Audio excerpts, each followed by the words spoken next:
ကာဇက်စတန်နိုင်ငံမှာရှိတဲ့ KND လို့ခေါ်တဲ့ရေကန်ကြီးဟာရေအောက်သောအုပ်ကြီးတစ်ခုဖြစ်နေပါတယ်။ဒီရေကန်ကြီးဟာလွန်ခဲ့တဲ့နှစ်ပေါင်း100ကျော်တုန်းကဒလင်လုတ်ပြီးတောင်ပြိုရာကနေတဘာဝအတိုင်းဖြစ်လာပါ။အဲ့ဒီလိုတောင်ပြိုကျတဲ့ချိန်တုန်းကတောင်ဆောင်မှာပေါက်နေတဲ့ထင်းရှုပင်တွေကရေအောက်ထဲကိုအကုန်လုံးနစ်မြုပ်သွားခဲ့ကြပါတယ်။ဒါပေမဲ့အဲဩစရာကောင်းတာကဒီရေကန်တွေကရေတွေဟာရေခဲတက်တာလေးကလိုအရန်ကိုအင်းစိတ်နေတာကြောင့်ရေအောက်ကတစ်ပင်ကြီးတွေဟာနှစ်ပေါင်းများစွာ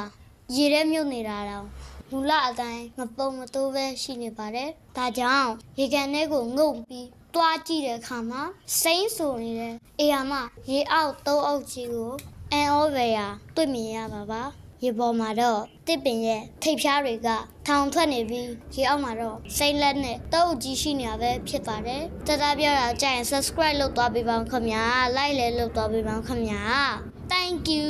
Bye bye. ဒီကကတဲ့